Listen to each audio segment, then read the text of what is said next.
Essentiel, le podcast qui donne la parole à des entrepreneurs pas comme les autres. Des entrepreneurs qui ont mis l'humain au centre de leur projet. Pour vous faire découvrir leurs actions en faveur d'un monde plus durable et plus responsable, nous avons décidé de leur donner la parole. Ensemble, plongeons dans le secteur de l'économie sociale et solidaire, un secteur plus que jamais essentiel à notre société.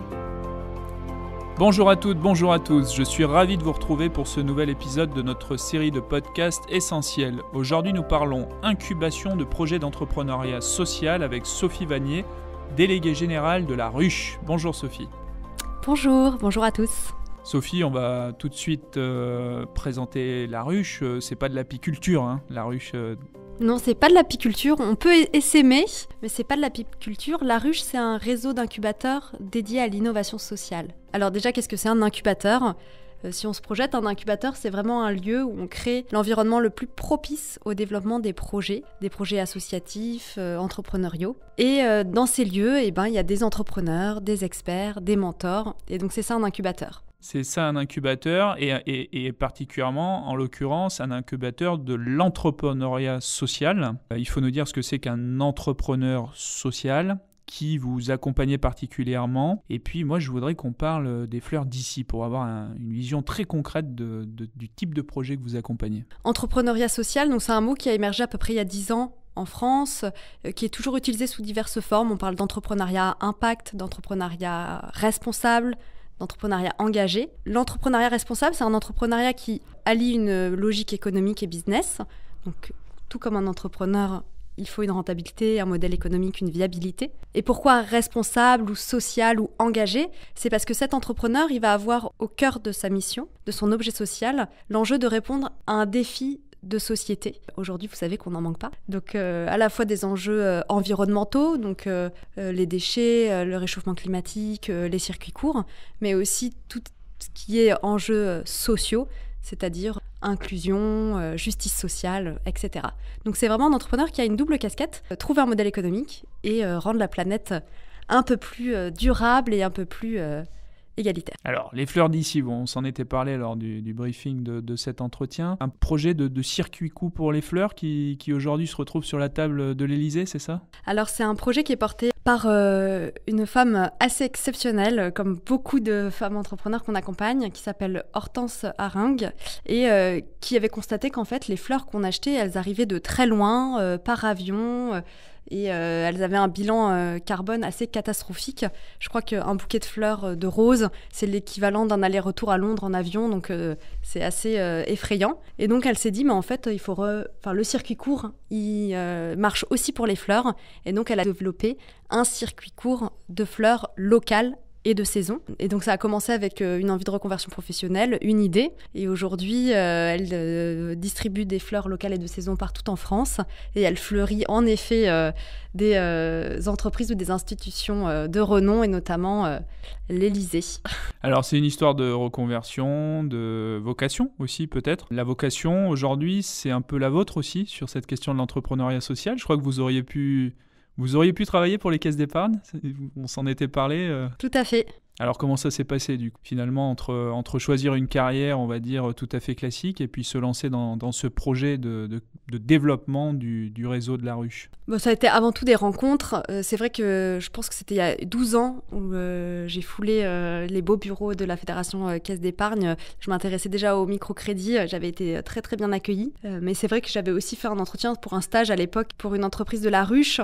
Et c'était la première fois où je comprenais vraiment qu'on pouvait être un professionnel engagé et qu'il n'y avait pas de monde qui était le secteur humanitaire et avec un peu un fantasme qu'on peut en avoir sur le bénévolat et le monde de l'entreprise pur et dur où, entre guillemets, on a l'impression qu'il faut être un requin pour réussir. Bon, c'était il y a 12 ans, hein, j'avais 20 ans, donc j'avais mis les choses dans des cases.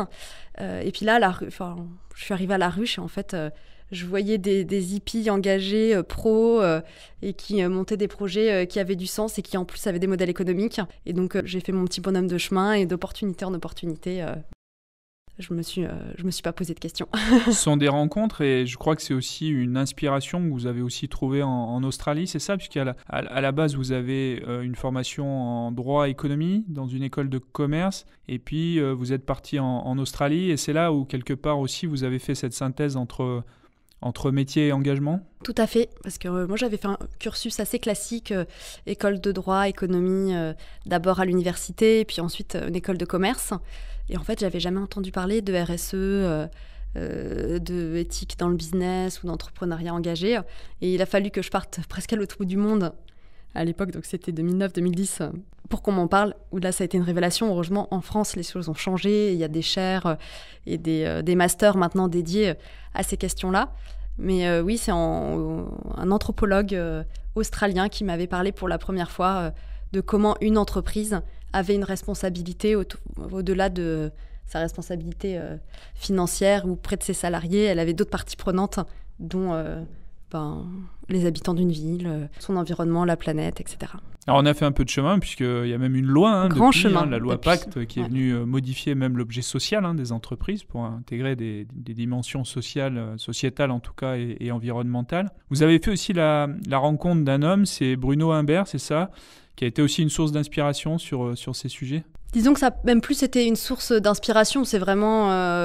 Bruno, au début, c'était mon patron.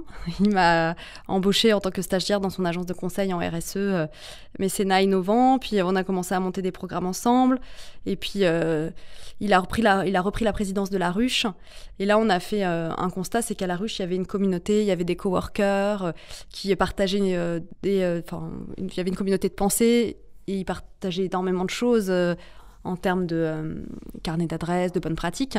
Mais par contre, il y avait un vrai besoin d'ouvrir les portes de La Ruche. Et c'est là qu'on s'est dit, on va monter un incubateur. Un incubateur, on va aller chercher des partenaires qui vont nous aider à aller accompagner gratuitement les gens qui aujourd'hui ne frappent pas de façon instinctive à La Ruche. Et donc on s'est lancé dans l'idée de se dire on va accompagner les publics sous-représentés dans l'entrepreneuriat. Et c'est comme ça que l'incubateur de La Ruche est né. C'est quoi les publics sous-représentés? Alors on a commencé par les femmes, parce que déjà à La Ruche à l'époque c'était assez flagrant, on avait beaucoup de porteurs de structures qui étaient des hommes, beaucoup de salariés qui étaient des femmes. Et puis à l'époque il n'y avait que 30% de structures qui étaient portées par des femmes. Et étant moi-même une femme, je me sentais légitime pour aller sur ce sujet-là.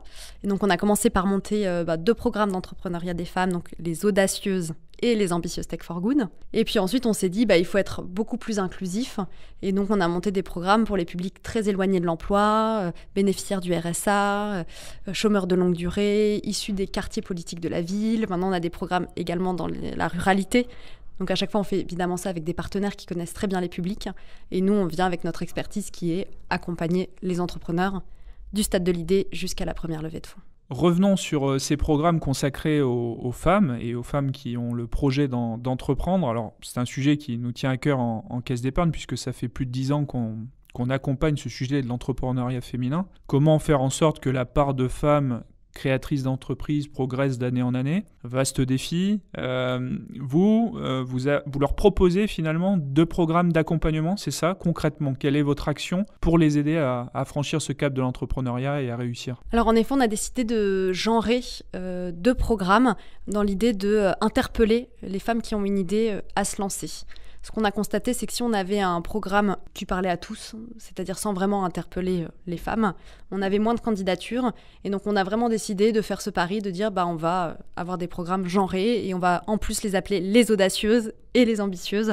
Et on va prendre à fond la vague de l'entrepreneuriat des femmes. L'objectif, c'est vraiment d'interpeller ces femmes et de leur dire osez vous lancer et oser être actrice de changement. Et donc, une fois qu'on les a identifiées, on leur propose un programme très complet de 9 mois, puisque ce sont plutôt des femmes dans les 3 premières années d'exercice, et donc qui ont encore un fort besoin d'accompagnement, de structuration, de mise en réseau. Et donc, on leur propose vraiment un programme très complet, où elles peuvent être à la fois hébergées à La Ruche, donc profiter de tout l'écosystème du lieu, donc les coworkers qui sont déjà sur place, des experts métiers, des mentors qui sont des entrepreneurs, des formations collectives pour acquérir les compétences clés de l'entrepreneuriat, parce qu'on sait qu'être entrepreneur, c'est être un couteau suisse. Et puis des rendez-vous individuels avec un référent ruche qui va diagnostiquer un peu le besoin de la personne. Donc, est-ce qu'elle a encore besoin de valider des hypothèses de marché? Est-ce qu'elle a besoin de se connecter à des futurs clients? Est-ce qu'elle a besoin de mettre en place un test terrain?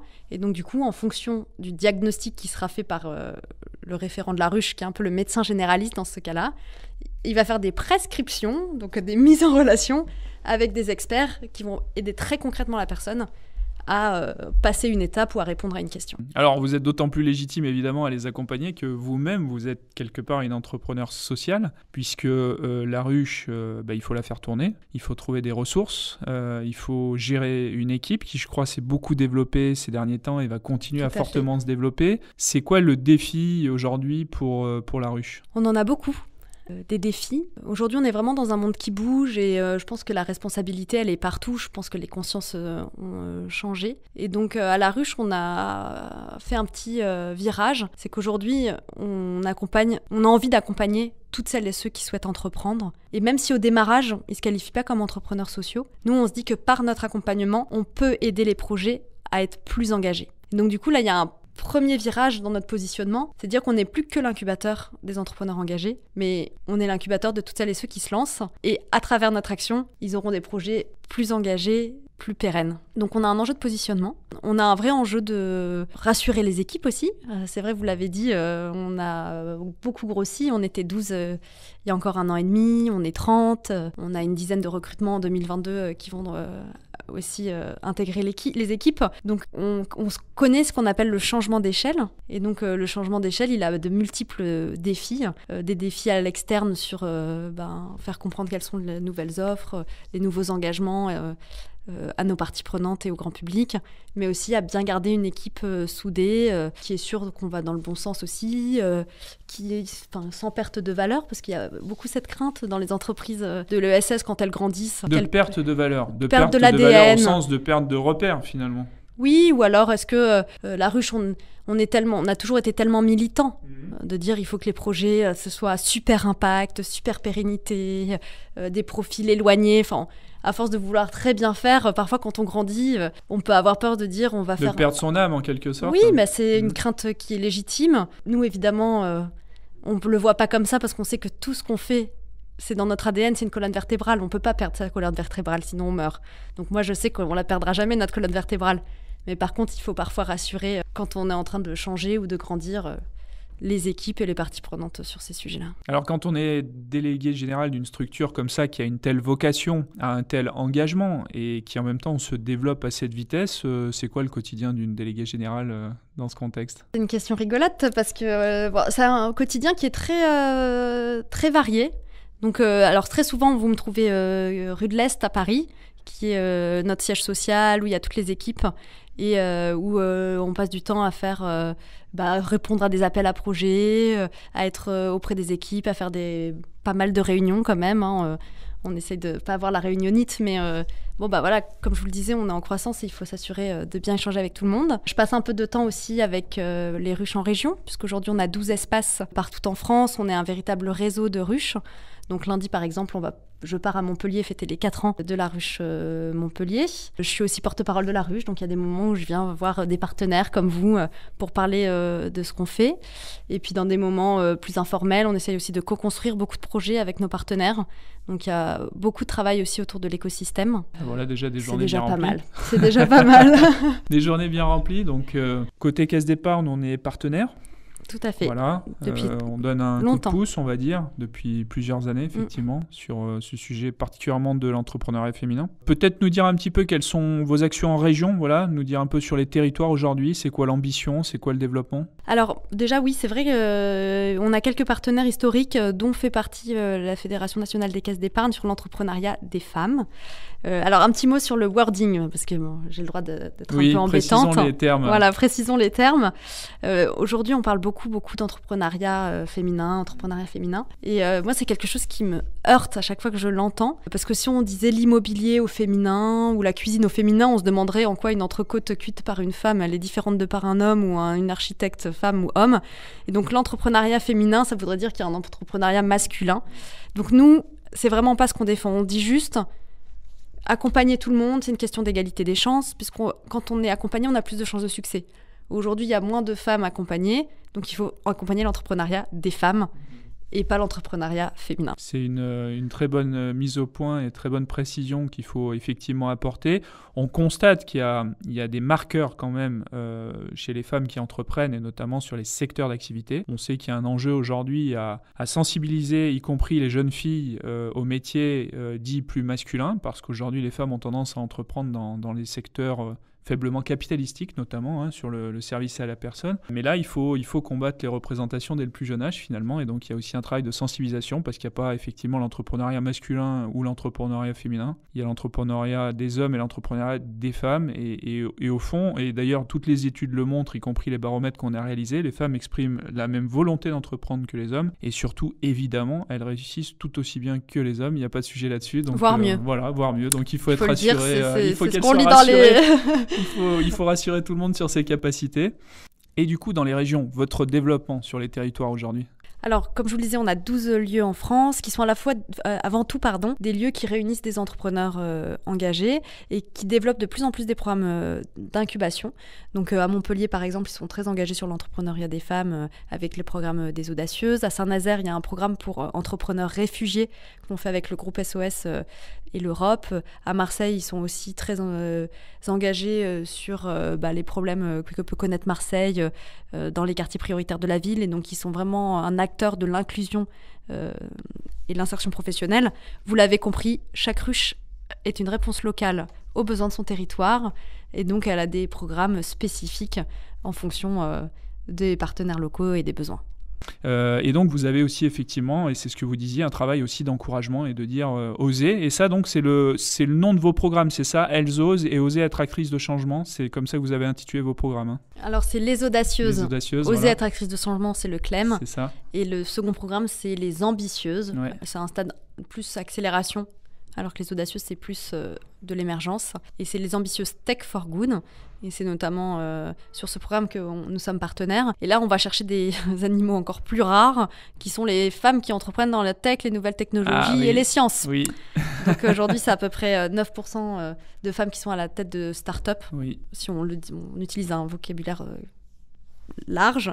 Et donc notre idée, c'est de dire, ces femmes-là, il faut qu'elles soient plus visibles, qu'elles aient des projets plus ambitieux, et comme ça, elles peuvent aussi inspirer les jeunes filles, par exemple, que vous mentionnez, et aussi les jeunes hommes qui peuvent se dire, tiens, une femme inspirante. Il faut le dire, c'est ce que vous exprimez très bien. Aujourd'hui, il y a moins d'un créateur sur 10 dans le secteur, on va dire, des nouvelles technologies, dans les secteurs des nouvelles technologies, qui est une femme. C'est ça la réalité aujourd'hui sur ces sujets. Donc il y a un gros travail à faire pour mixiser finalement cet entrepreneuriat-là. Vous disiez en 2019 dans une interview, l'ambition, c'est qu'un jour je ne sois plus interviewé sur l'entrepreneuriat des femmes. Bon, ça avance quand même à vos yeux? Ça avance beaucoup. Ouais.